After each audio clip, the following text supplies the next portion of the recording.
Hi, Hey, how you doing? I'm a Christian, 21 years old. Are you an atheist? I am. Can I ask you, Well, how long have you been a congratulations. Christian? Forever. Forever? Um, Okay. And do I've noticed a you... lot of Wait, atheists are hold on. like really Wait, hold young on. Hold kids. on. I'm wondering, Do have you you seen that associate... correlation with atheists being young? Do you associate with any, like, specific denomination, or are you Yeah, just more, like, open? I associate with the Christian denomination. How Well, old are you? there's How old thousands are of you? Christian How denominations. old are you? I'll just say open. I'm 30. How old are you? I'm 30. No, you're not. Yes, I am. No, you're not. Yes, I am. If you're 30, I'm Albert Einstein. Okay, you don't have to believe me, You're but not I'm 30 30. years old. Okay. And you're an atheist, meaning you're making a positive claim there is no God, No, correct? incorrect.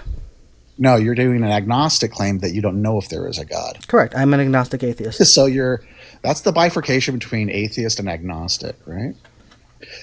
I hear this nomenclature of people saying, "Oh, I'm agnostic atheist," which is a total misnomer. Makes no sense.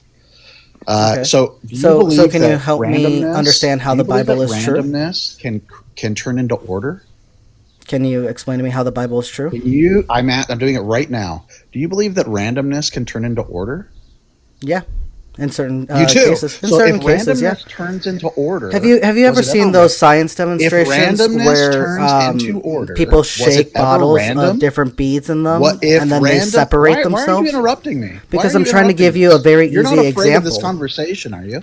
No, So you and should have but no it seems like you're problem afraid of the answering answer. every question I have, I'm right? trying to give you an answer. You should have no problem answering every question I have, I'm right? literally Because you're giving not a you an coward. answer. You're honest and direct, right? Are you too much of a You should have coward to no hear the problem. answer? If randomness turns into order, was it ever randomness? Are you going to let me answer? I want you to answer Okay. my question, not So rephrase it and answer your question. I'm answering If, your if question. randomness turns into order, was it ever randomness? So, Go. have you ever been in a science class where Answer they've my taken? question, I'm you giving coward. you an If example of how randomness we can see turned order into come out order, of was it ever chaos. randomness? Answer my question, not Captain, your question. Captain, this is not your This is live. This so is not your pathetic and conversation. transparent that you cannot have this I'm trying to answer you. conversation. I'm You're trying to not answer you. trying. Okay. Because right after I ask the question, you Captain, start asking a question. Answer my question. Can you do that? I literally was. Yes or no? Can you Are you answer are you my able to question? hear my whole response before Can you you try to judge answer it? my question? Because right after I ask my question, you ask a All right. question. Are you able to answer questions? I am. Are you going to let me? Okay. Answer my question. Don't All avoid. right, Captain. Don't Captain, detract. this is Don't your do last chance to anything. have a conversation Yeah, with I don't me, and care I'm about your trying really last chance hard. with 4 viewers. This isn't the platform. I don't give a shit about the So, number so of viewers. answer I'm my trying to question talk to to run you, away and buddy. boot me like a coward. I'm If trying you to talk gotta to run you. away, boot and mute like a coward, go ahead and do it. If you actually believe this, then answer my question. Note how you're trying to run from the You won't actual do it. topic You of won't do it. conversation. You won't do it. You said that you could prove the. Oh, wow! Look at that. He ran. I didn't kick him. So, like I was saying, if you ever attended, I don't know, 5th grade science class, you'll see that yes, you can have examples of order coming from disorder. Deconstruction Zone Justin on here has an example where he shakes a water bottle filled with different beads, and they're all shaken up and they're all swirling around in that bottle. And what do? They separate according to their color. Depending on the circumstances, yes, we can definitely see order come out of disorder. So that guy was just too afraid of going back to 5th grade science class to be able to have that conversation. So he knows the truth, and he came up here saying that he could show me how the Bible was true, and instead he just wanted to cry about agnostic and atheist labels. So anyway, how can we tell the Bible is true, and why should it be followed? If there are any Christians or Bible believers that would like to have a conversation, please feel free to hit the request. If you know any Christians or Bible believers that like having these kind of conversations, please share the live with them. And let's see if we can get a conversation going. I've got a couple of examples of things that I ponder a lot from it, such as slavery, resurrection, and free will, but we don't have to talk about those. We can talk about other things as well from the Bible. Let's see.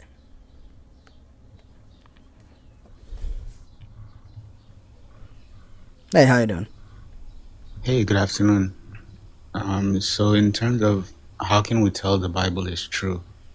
Like, I think we can split it down into like historical reliability, like historical truth.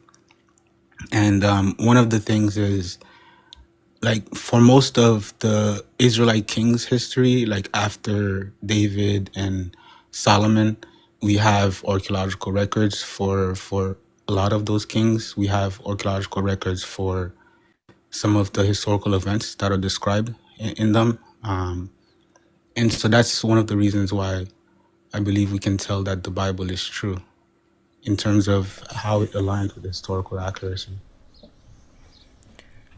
Sure, I would agree that the Bible. Okay, so from my perspective, I view the Bible as a great piece of historical fiction. For example, have you ever seen the TV show Timeless? No. Okay, really quick. It's a TV show basically about people that are time traveling and they go back to different points in American history. So they go back to when Abraham Lincoln was assassinated, and they go back to certain aspects of the Civil War and different times of different parts of American history. They name real presidents, they name real people, real events that happened. Pretty much a great part of that show is 100% historically accurate, except we don't have time travelers. These people are not real people, the main characters. Um, so in 2,000 years, why shouldn't this TV show have the same credence as the Bible if that's the evidence that we're looking at? So that's much better than the Spider-Man fallacy, I think, in terms of like connecting things that's happened in the story with real events. So this would say nothing about the supernatural aspects of it, but Hmm. if we can validate some of the things, and this happens to be the only source that we have, and we can validate it using archaeology, then we will accept the parts that aligns with archaeology.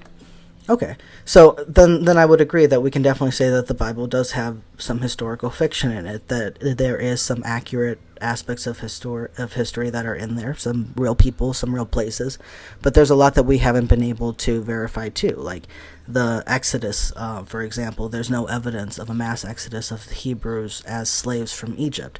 There's no evidence of the Red Sea crossing or anything like that.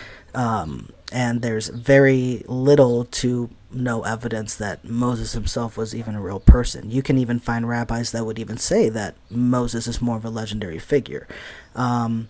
So that is even debated amongst themselves. So this is just because we can say, oh, the Bible has some real people and places mentioned into it, but a lot that we haven't been able to verify just on history alone.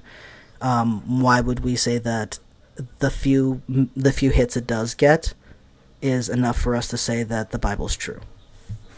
Well, we do have evidence for a contemporary figure of Moses. It's not a contemporary evidence, but the guy who was on the talking donkey. We have archaeological evidence for him. That's from I think a couple hundred years after though. It's Balaam the prophet. I think it was, Sure. Do but we do we also have at any the evidence of a time. donkey talk though? No, we do not. Yeah.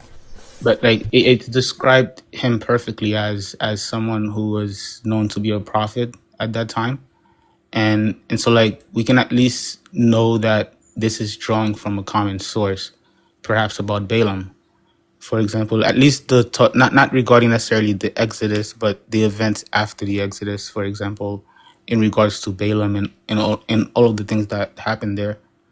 We can't get the entire thing from just that inscription of not well like of a supposed prophecy of Balaam that's not related to the Bible at all.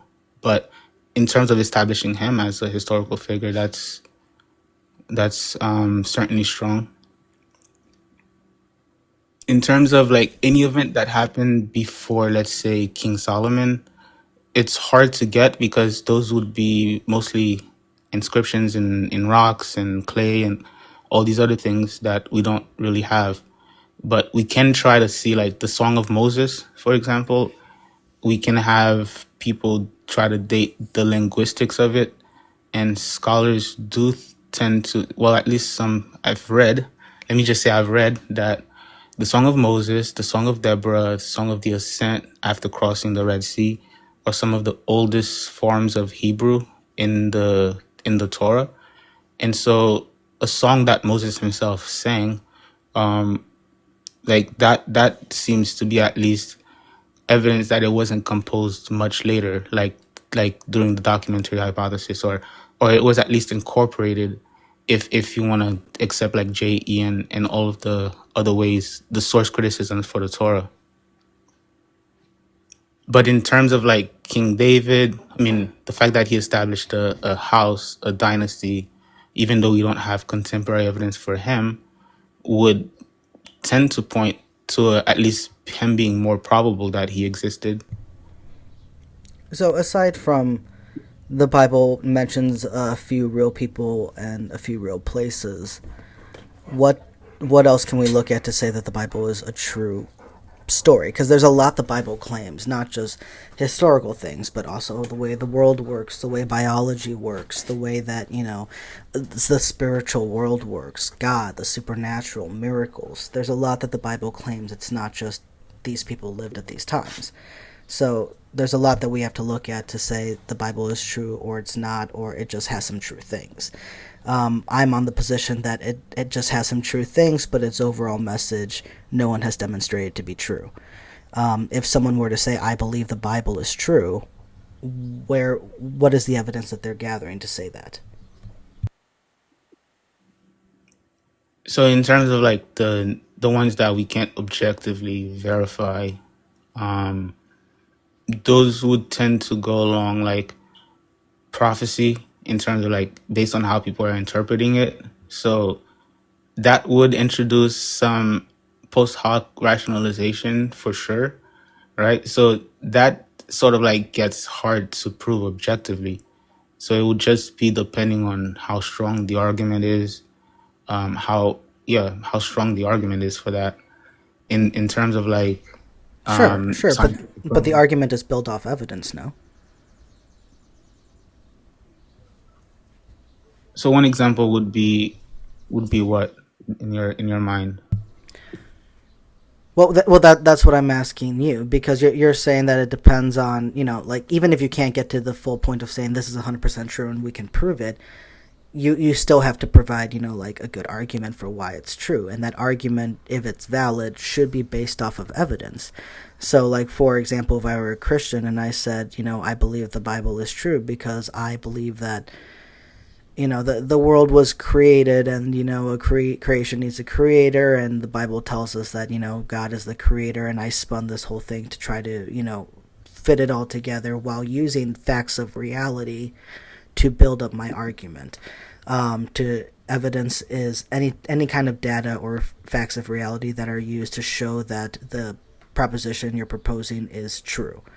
So if we're trying to say, is the Bible true, what evidence can be used to make the argument that it is?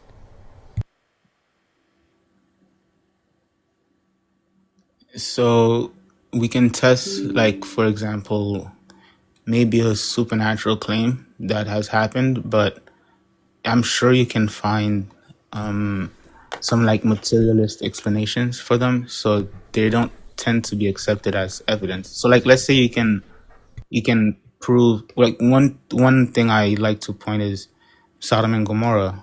We have archaeological evidence for like at least some of that story, right? Like if we follow like the location it is supposed to be and then correlate that, then we find at least evidence that we can claim is valid evidence for us for that. But you can easily say that we can also find like an explanation that's not supernatural for what would have happened, and then just say it was later co-opted into a supernatural event, right? So it kind of gets sure. hard. I always take the position, or I don't always, because I used to be a Christian, but my perspective of Sodom and Gomorrah is that, yeah, there was some kind of, event, something falling from space and hitting this area that devastated these two towns, and everyone around that had all these deeply held God beliefs were like, ooh, they must have done something really, really bad. And over time, like they're like, hey, the gods judged these people really bad, so they were just demonized, and everything they did was just seen as terrible. They must have been doing the worst of the worst, because look at what happened. The heavens rained down fire on them. But and that's a completely, I think, logical position for them to have taken at that time period. They didn't have access to the type of knowledge that we do now. They truly didn't know any better. So I can see that. But what about something that, like, we don't have an explanation for? Can't really put some, like, so for example, the resurrection of Jesus, I think, is probably the biggest, most important claim that the Bible makes, right? Would you not agree? Yes. Okay, so in, I believe it's 1 Corinthians 15, it says that if the resurrection of Jesus did not happen, that your faith is in vain.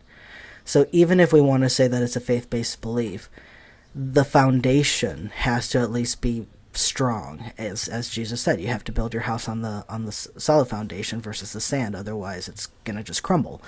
So even if someone could just show me that the resurrection of Jesus happened, and the rest they took on faith, I think that would be such a big step forward than anyone has ever been able to show me. So the way I see that verse is that we need to show that the resurrection of Jesus actually happened. Because if you can show that, then you show that you have a valid foundation for the faith that you have put in him and who he says he is and what he says he will do. So what is the evidence that we can look at to say the resurrection of Jesus actually happened? So in terms of the resurrection, we have a tradition that details where the people of the time agreed that his empty tomb was, what happened to that tomb, and then how it was rediscovered in the 4th century when Rome became Constantine's.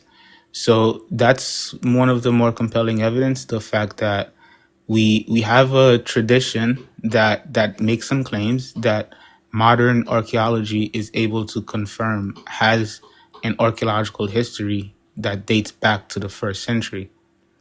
So that would be the Church of the Holy Sepulchre, the one empty tomb that has been declared for hundreds of years before the modern ones that are contested from like the 1800s, right? So I'm talking about the one that apostolic Christians all agree on. And then we have written records of the first excavation in Eusebius's time, or in Constantine's time, showing that they uncovered the actual tomb. So that's one of the more compelling evidence, the fact that there was an empty tomb. So I don't know how an empty tomb is evidence of a resurrection in any way, but I do know that there were at least 3 tombs of Jesus, quote unquote, in the Jerusalem area, and then there's 2 outside of it. One is in Japan, and I think one is in India. Even there are stories of Jesus leaving after escaping, almost being put to death, and going to these places and living out the rest of his life, teaching the good news there. So we don't have an actual confirmed tomb of Jesus. So this was one of the first things I did research on. Like, I understand that there's one that's widely accepted, but we don't actually have evidence that says that was the tomb of Jesus. It's just the one that everyone agreed on in the beginning. So we have all these suspected tombs of Jesus. Than that, though, because the claim is that Eusebius, the church historian, he's recording what was happening, right? And he said, like, the claim was an emperor set up a pagan temple on top of the empty tomb, and then they unearthed that pagan temple to give you the empty tomb. And then we in the 21st century are able to confirm the layers of archaeological floor and to have it ultimately point back to a 1st century tomb. So that's I understand. the evidence. My point was, no one is able to actually show the evidence that Jesus was ever in that tomb. We just have the claim of it. But we have no way of showing that any of these tombs once held the body of Jesus. And I think that's a big problem. And then also just the fact that, well, his body's not there. Well, we don't have any evidence it was ever there to begin with. So just because, oh, there's no body, why should we jump to a resurrection? There are thousands and thousands, upon probably millions of people at this point in history that don't have a missing, or that have, quote unquote, have a missing body because they're missing people. We don't know where they are, but we can assume that they're dead, right? Someone that went missing 1,000 years ago and no one has ever found, we're not going to say that they must still be alive or they must have resurrected in some way. We're probably going to say they're dead, right?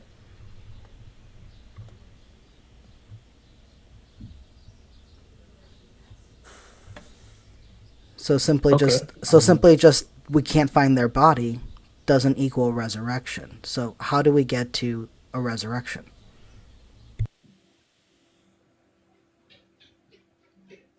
So we can go off of eyewitness testimony as well, since like that's something we accept in court all the time.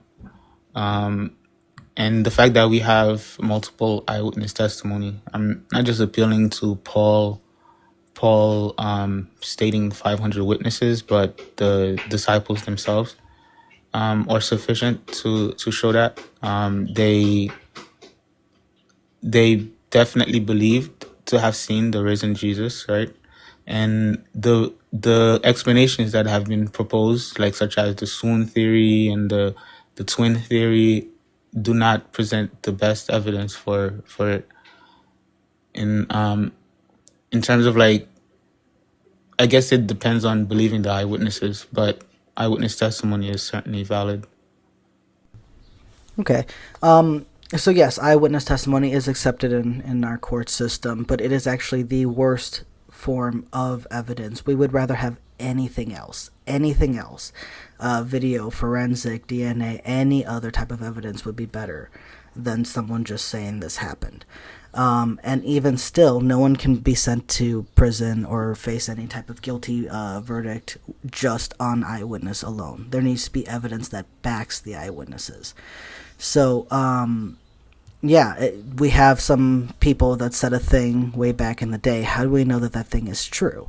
We have thousands of people alive today all around the world that record that record that they have been abducted by aliens, and a lot of their descriptions match.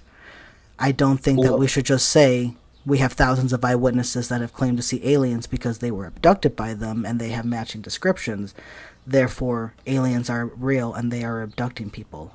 We need to have evidence that backs the testimony.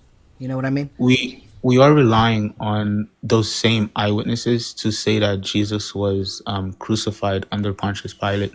That's one of the most established facts of history, was that he was crucified. So I guess it depends on whether or not he was buried in the first place, right? For me to connect the eyewitness claims that he was resurrected to the empty tomb. But we do depend on the same eyewitnesses for things that we accept as historical fact. Well, I don't accept the apostles' quote unquote testimonies for the crucifixion of Jesus, or even the identity of Jesus as an individual. I look at historians that record what or the actual evidence that we have, people outside of the Bible. I don't focus on these eyewitnesses. So when Peter says that he saw Jesus resurrected, so what? I didn't take his word for it before. Why should I take it for it now? I want the evidence. So, for example, did you know that this exact same time period, a little bit after, the Emperor Nero, quote-unquote, resurrected? Not once, I think twice, actually. But once he resurrected, and everyone expected to, was waiting for him to resurrect. And when he did, and of course it wasn't actually him, but when everyone believed he did, so many people believed he did that it was this close to starting a war. So yeah, a handful of people believing that they saw their dead friend again is 100% believable, especially when all these other people believed that they saw the resurrected Nero, that they were willing to go to war and die for him. So we have two examples in the same time period of people who believe that they saw a resurrected individual and were willing to die for it. But I'm sure that you wouldn't say that Nero truly resurrected, just based on that alone. You would want evidence, wouldn't you? So yeah, I agree with you that Correct. you would want So to I want in the terms same of like. thing for Jesus. Just because I want the evidence, I don't want just because some people were convinced of a thing and were ready to die for it, does not make that thing true. What is the evidence the thing is true? So you wouldn't agree that he was actually crucified then. So I guess that makes it harder. I didn't say that. Right. That wasn't Okay. anything that what I said at all. Here, let me clarify what I said. I gave you two examples. You and I are discussing the resurrection, not the crucifixion. We're saying, did the resurrection happen? Did Jesus rise from the dead? And you said, well, the eyewitnesses are there saying that they saw the resurrected Christ. And I said, okay, cool. And then you talked about how they really did believe it, and they even were willing to die for it. Great. In that same time period, people believed that the Emperor Nero was going to rise again from the dead. And there were so many people that believed he had because they saw him, and he inspired a revolution of sorts. That people were going to go to war for him, to die for him. So I see the same thing happening here in both instances. We have a group of people that believe that they saw someone that was once dead alive again, and that inspired them to believe that that was actually him and to be willing to die for him. I do not believe that those people came back, Jesus or Nero. Just because these people believed it and were ready to die for it, I'm not convinced. I want the evidence in both situations. Now I'm asking you, because you agreed with me that you don't think that Nero came back to life, why would we think Jesus did? What's the evidence? Okay. I was going to look up Nero's tomb to see if his body was still in there. That would be my immediate reason for why I would reject that Nero came back. But in terms of Jesus, you're right. I don't think I would have an objective evidence for you, or I don't think. I mean, I'm not saying what I've presented is evidence. I'm just saying, well, it's not really. It's more so like applying the historical method more so than saying it's evidence. I'm just trying to treat this historical event as any other. Like, how would we examine it, and to cover all of our grounds, to be exhaustive in how we come up to the conclusion. So no, I don't think I would be able to give you applying those same. I mean, I promise you I'm not jumping, but applying those same methods, like we can't objectively prove certain historical events, you know, and like how would you be able to trust anything happened in history for that matter? I 100% see where you're going with this, but I'm not sure if you remember. We started this off by me telling you about 1 Corinthians 15 that says that if the resurrection of Jesus didn't happen, that your faith is in vain. So if we cannot say the resurrection of Jesus actually happened, how can you say that your faith has any validity? And how do you justify having it at all?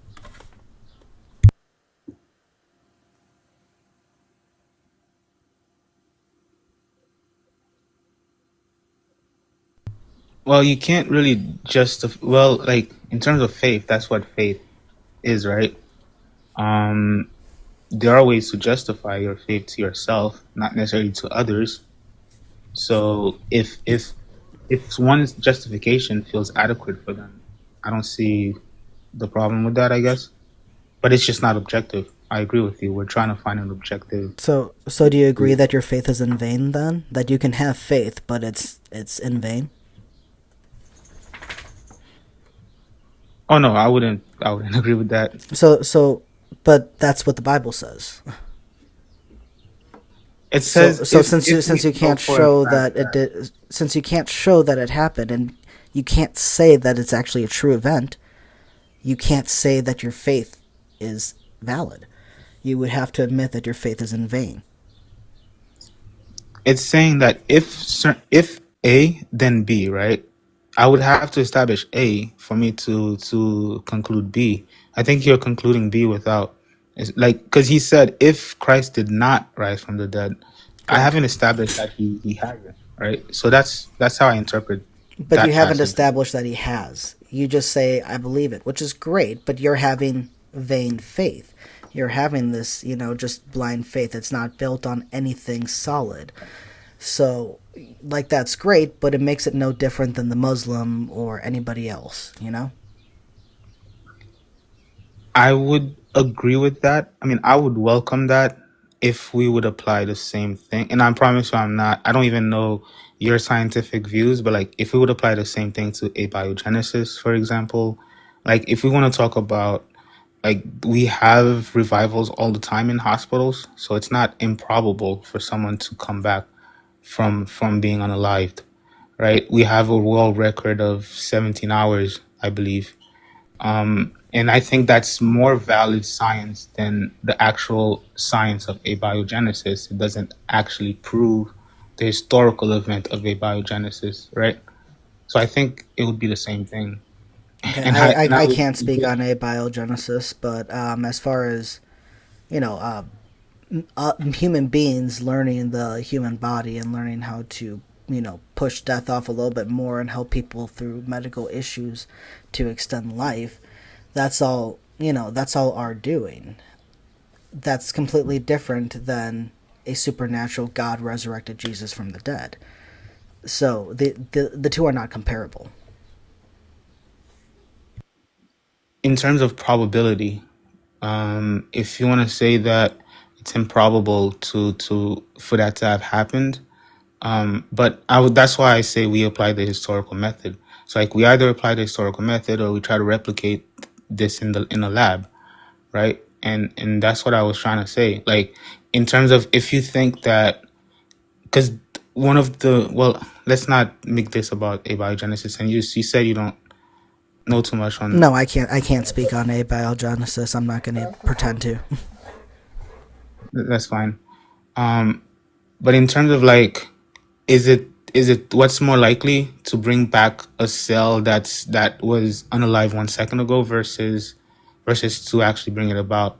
I would say that to actually regenerate someone is more probable, but that doesn't prove God. I agree with you. It's just Okay.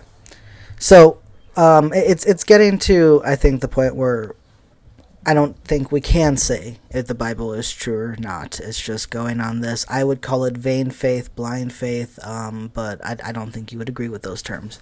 What about the next thing? Why should it be followed?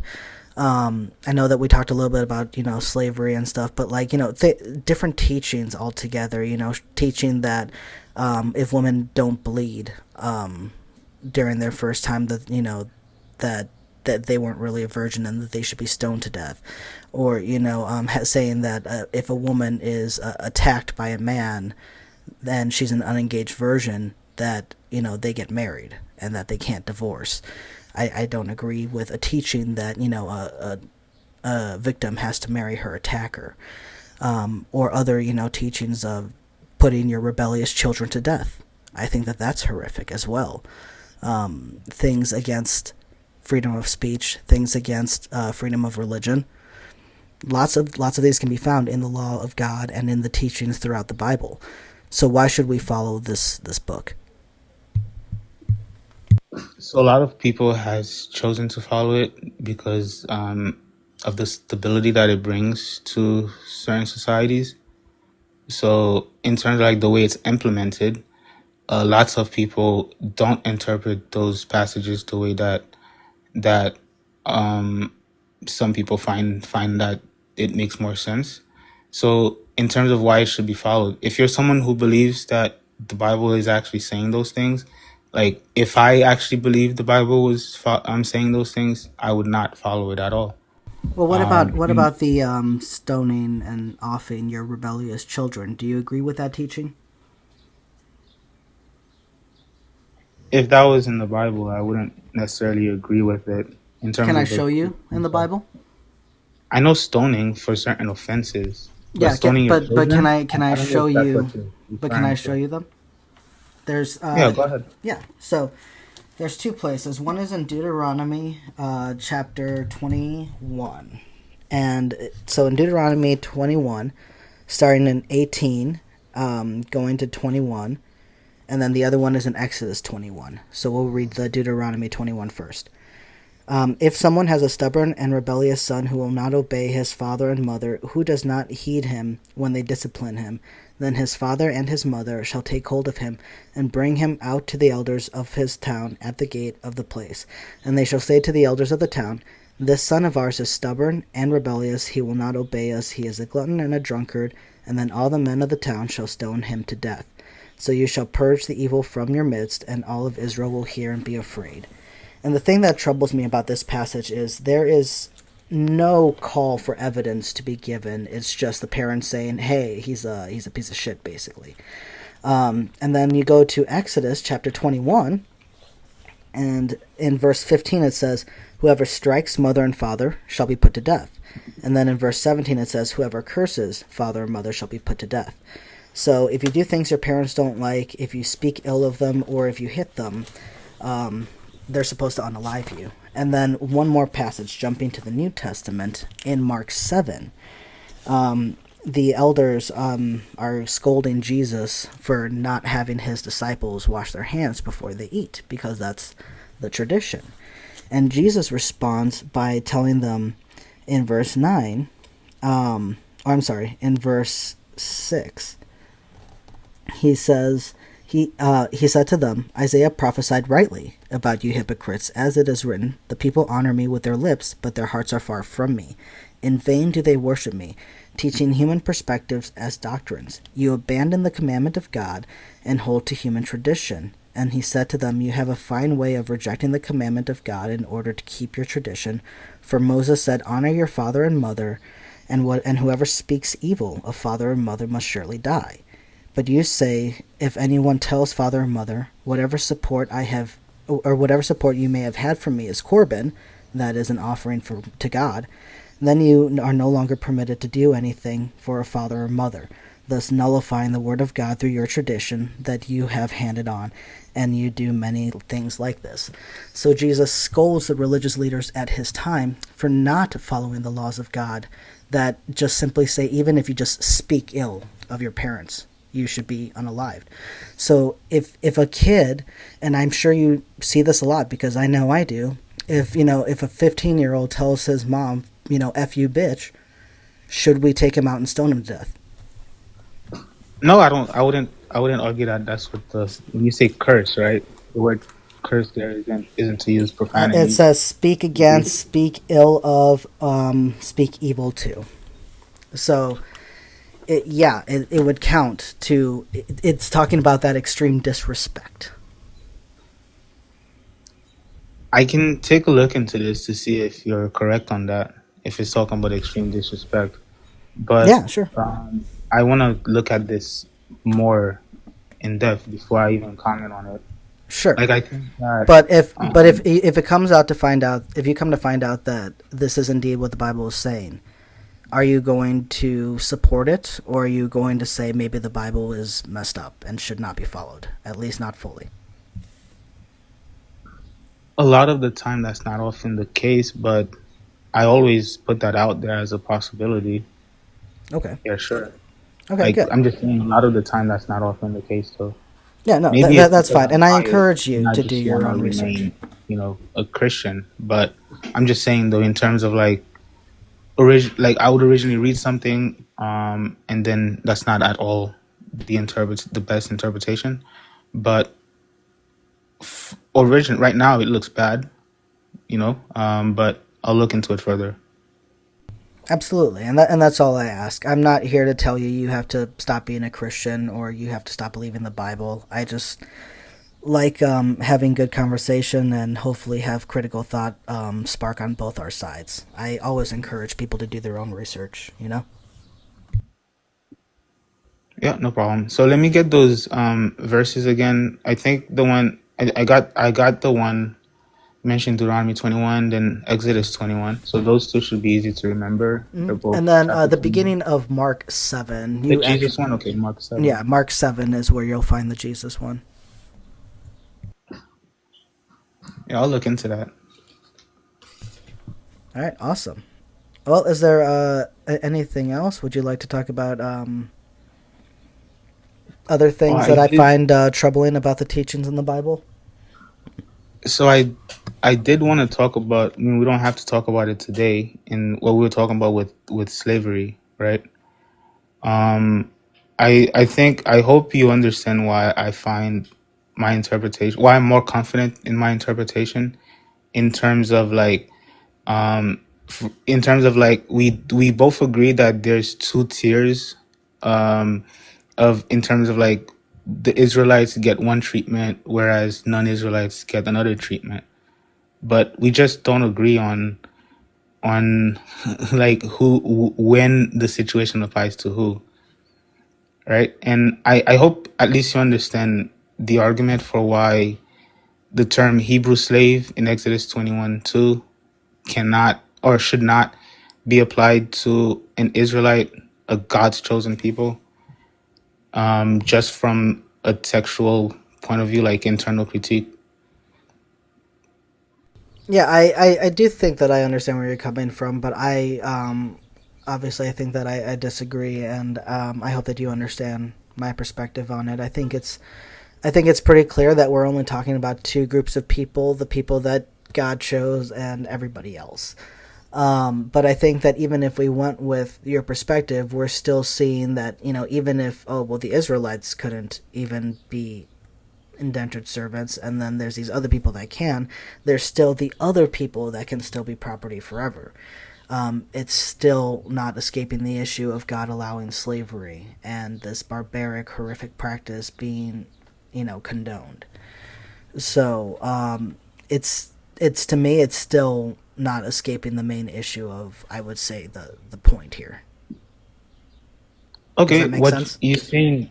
Yeah, I think so. I've run this by other Christians, and they would see three tiers as well, right? The no slavery for Israelites, and then Hebrew slaves 7 years, and then but that's why I connect Leviticus 25:44 to 46 to say that the only way you become permanently enslaved is voluntarily.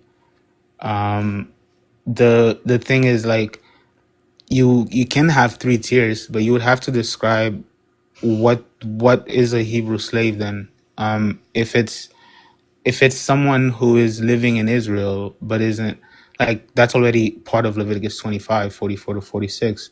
So who counts under that tier that is called, like, that's the crutch of the argument. Who should we say Exodus 21:2 to 6 is applying to? And I think I'm more confident in saying that this is not an Israelite from the text itself. So I'm allowed to say that this is everyone else. So I have two tiers. Indentured servitude for everyone else, and then no slavery. It's hired workers for Israelites. The reason why I would disagree is because have you read Deuteronomy chapter 20? Yeah. Okay. So in Deuteronomy 20, it talks about the rules for battle and stuff like that, and God is telling them, like, basically how to engage when they go to war.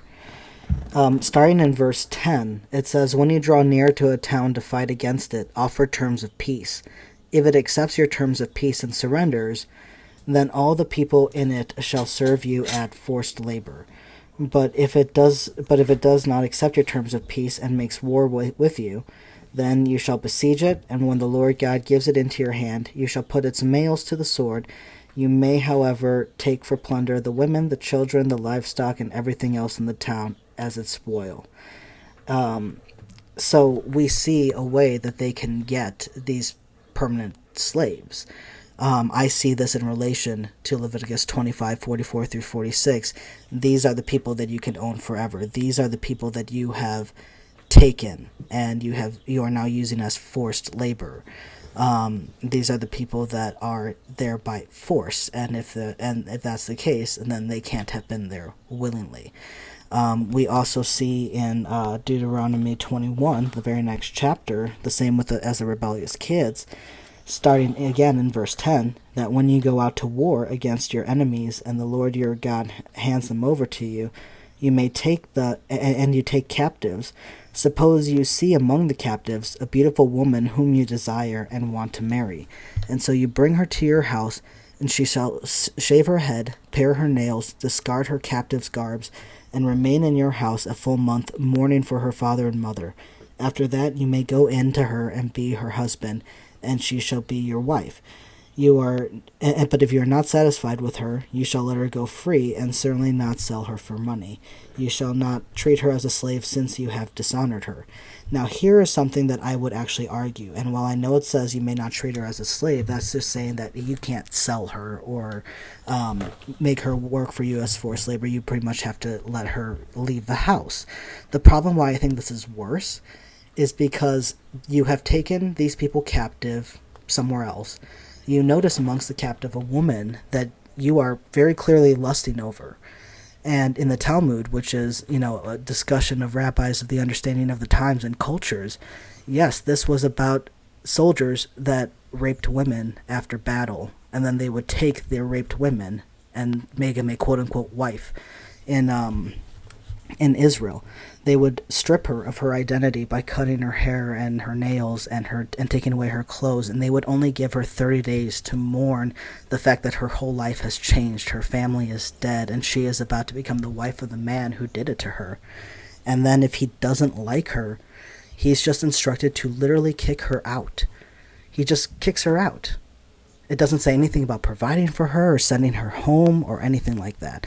And I think that that is actually worse. This is the worst form of sexual slavery. Well, the Is rabbis being are discarded in definitely such a way. the So rabbis are certainly disgusting that way. They believe Rebecca was 3 years old. So I don't think commentary in the the rabbis don't Talmud. believe that Rebecca was 3 years old. That's the Muslims. I'm talking about the Jews. That's where they got it from, the Muslims, by the way. The rabbinical Jews are like not all the rabbis in the Talmud, for example, argue the same thing, No, but I rabbinic, understand that. yeah. So I'm But saying like clearly, their in the Bible, interpretation what of the this verse Torah. is talking about, the two passages we read, is taking people by force of other places and them being there, if by your decision, forever. So we see that yes, people can be taken against their will and kept. So that fits with Leviticus 25:44 through 46 for me, and that's why I don't see it the way you do. Is clearly slavery was allowed. So when you say the word marriage there, in terms of like implies consent, No, it does not. that's one.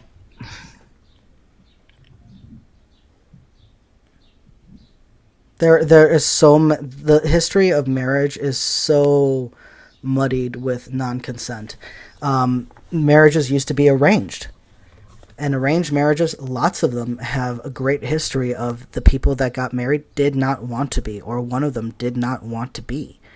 So, all right, there is a woman. I saw a video of this woman. She's from a Islamic country and culture, and this man assaulted her, and this man got her pregnant, and she faced so much ridicule and shame because she was unmarried. Her family kicked her out. Her brothers threatened to kill her because she was such a disgrace to them. And so she, under duress, married him because otherwise she was going to die homeless of starvation in the street with her unborn child in her belly. And she talks about how she's not happy, but at least her daughter has a home. And he's there saying, oh, well, like it's good now because, we're a family and stuff. So, yeah, she married him. Yeah, she said she did it. But I think you and I would both agree that was not of her actual own free will. That's not what she wanted. Do you Yeah, I agree? agree. And Okay, like I so do agree. I you would think? say like So for do you think a example, woman that was taken in war? Do you think a woman who just saw a man butcher her family, her friends, her probably her animals that she had, and destroying her household? Do you think that she wants to then go and marry that man? so that's the thing I'm saying. The text doesn't. So when it says she mourns her father and mother, right? It's not her father and mother being unalived in war. That's the wrong interpretation there. Because one, the Torah says only the men should be unalive, unless you're talking about the specific groups of people that God just said everyone, right? So it's not. I don't agree with the understanding that this is after her family was unalive. Like it could also be after they accepted terms of peace and then they've been made into slaves, right? Okay, and So you the think that's any better? Her being ripped away from her family and her way of life being turned upside down. Her parents are no longer free. She can no longer live at home or see them when she wishes. And she has been taken by the man that has changed her life. And he's taking her back to his homeland. And he's cutting her hair and her nails and stripping her of her old clothes to symbolize her transforming into his culture. Do you really think she's there going like, this is great? I'm totally down for this. let me make sure I read this again. Read this again, because this idea of what's being done to her hair, it's not. Hold on.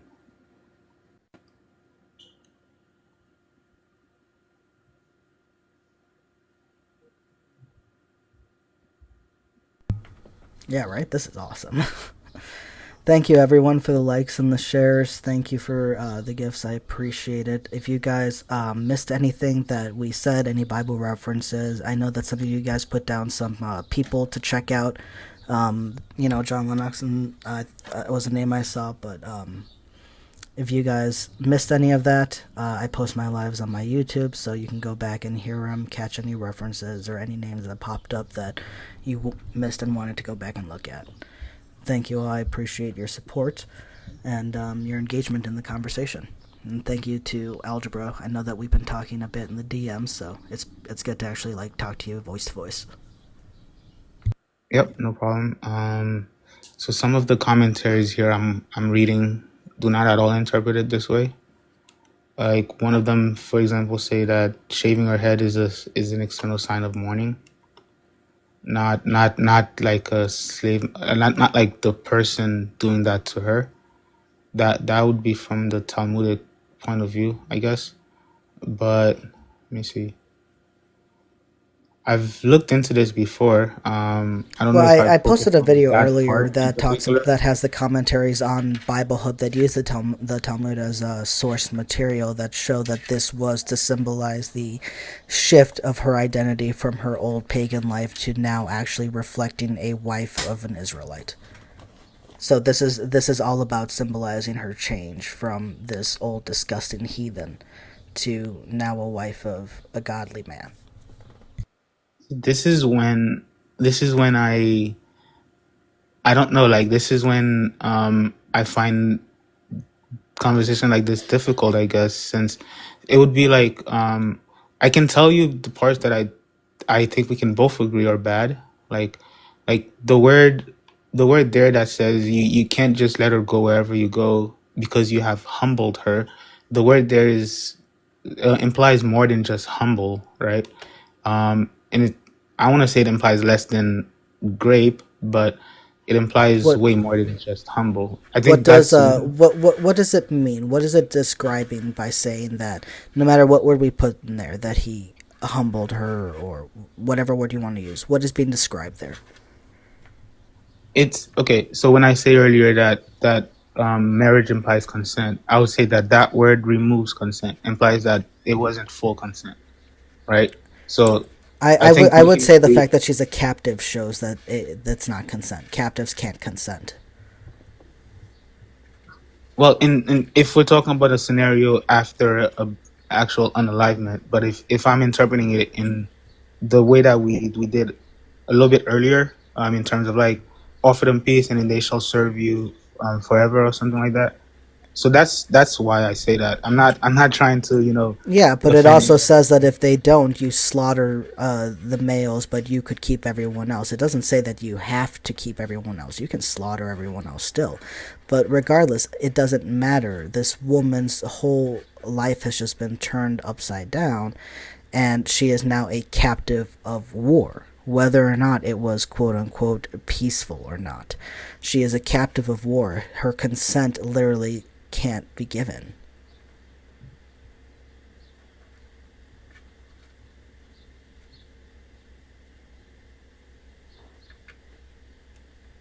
And as far as when it says, oh, he humbled her, um, there, depending on what version of translation you're using, it, regardless of the word, it's talking about the fact that intercourse happened between these two individuals.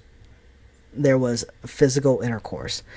And I think from the context, it's very clear it was non consensual because she was taken as a captive of war. She was then taken from the captives, taken from her homeland. This was decided for her just because he saw her among the captives and went, me likey. And then if he doesn't end up liking her, he can just kick her out. And I think that that's crazy. Don't you? It doesn't say you can kick her out. It says you can release her where she chooses, right? So that's not the same thing. At the same time, the the rights of a wife is, let's see. I don't wanna use the Talmud to It interpret says the it Bible. says nothing That's about that. It incorrect. just says you shall let her go free. So it just letting her walk out the door. It doesn't say that you have to provide anything for her. It doesn't say you have to take her home or return her to her living family if any remain. It just says just let her go. Just let her walk out the door. She, with the clothes on her back if that's what you want. And I think that You that's think you think horrific. the part where it says wherever she wants is not in the text? I guess. Let Not me. where I I have can it. take a look.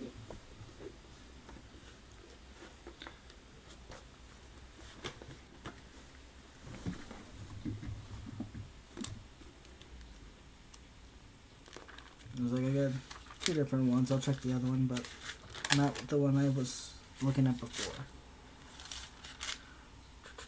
The part where they said where she is translated as le nepshe, I guess. That's a strange.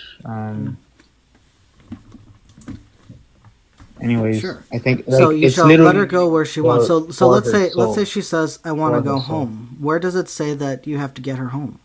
I'm like, okay, there's the door. Go. So, so let's say that, you're taken in war and you're, chosen to be made a quote unquote wife. And then afterwards, your new husband is like, you know what? I don't like you. I think it's time for you to go away. Where do you want to go? And you say home, but home is across the desert that he took you in. And he says, all right, there's the door. Like, okay, that's all the verse is saying. Like, you're allowed to go where you want to go, but he doesn't have to get you there. He doesn't have to provide for you or do anything for you. Just, all right, go, get out. And I think that that's horrible. You took this person away from their homeland and you assaulted them elsewhere, and now you're displeased with them. And so you're like, all right, there's the door. Go wherever you want. I still think that that's cruel. Why would God allow this in his law? Why would God tell them that this is how they can engage in battle?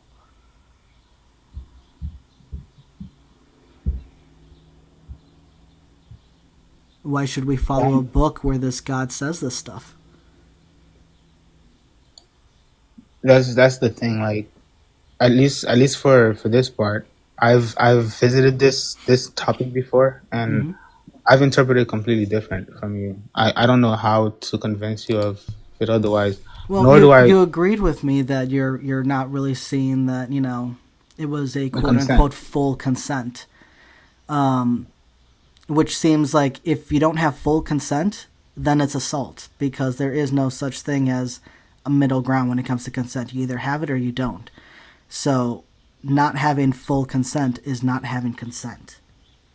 No, I'm talking in terms of like whether this is you can categorize this as schmeck slavery or not, right? That's what I meant by consent.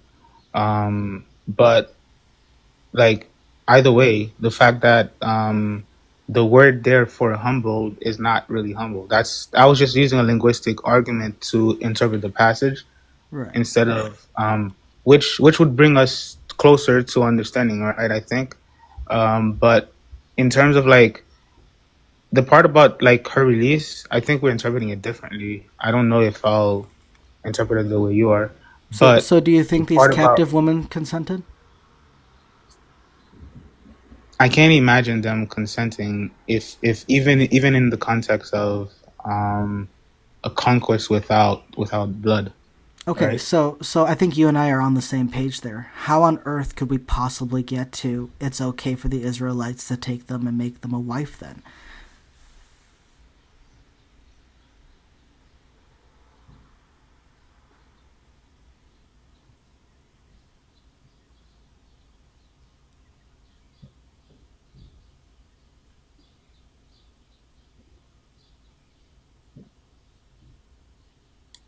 I'm not sure. Let me see.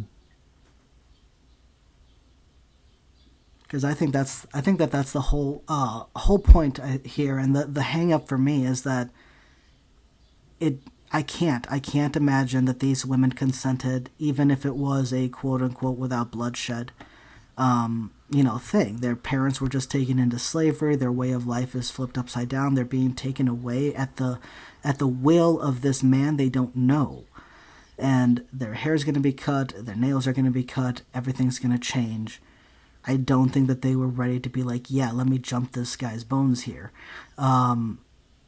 So you and I both agree to that point. Therefore, there can be no marriage. There can be, well, I mean, there can be, but there cannot be a sexual relationship between these two. If he goes to her like that, he's assaulting her. And yet, this is You don't think allowed in the biblical text that God approves as their rules of warfare.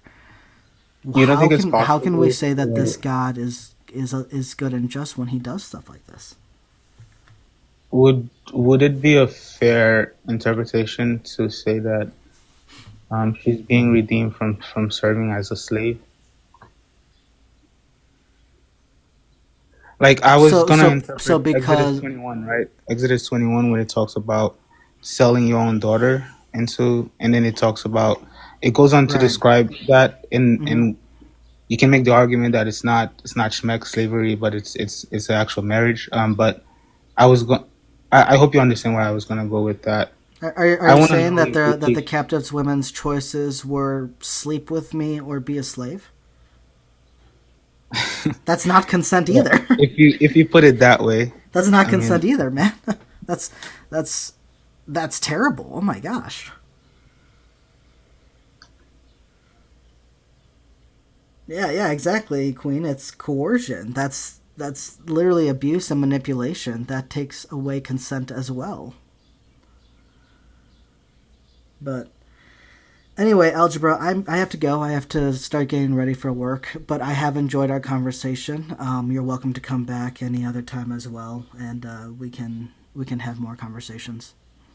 yeah, no problem. My bad if I took up all the time if there were any other Christians, but Oh no, thanks for hearing me it's out. all good. Like I said, I enjoyed our conversation, and as I said earlier, if there's anything you missed or wanted to rehear, by tomorrow morning I'll have this posted on my YouTube. It's right there on the bottom. It's the Atheistic Preacher, and you can go back and you can do that. I don't do this just to I don't do this to like shit on people and stuff like that. I do this because I miss a lot of information when I watch other people's lives, especially because I like to listen while I'm at work and stuff or when I'm out driving. I miss a lot of Bible references and names of different people, content creators and stuff to listen to, things that I think would be helpful to me. And so I hope that someone else found something helpful in something that we've said and mentioned. And if they missed it, or if you missed it, or if I missed it, we have somewhere to go back and look at. I want this to be informative and educational and spark people to do their own research. So if you missed anything, that's where you can find our conversation, and I hope to talk to you more later. And I'll do a little bit more research on a couple of these passages, but I hope you do as well, because I think we both have a lot to say about them. Yep, sure, no problem. Thanks for having me. Take All care. right, have a great night, man.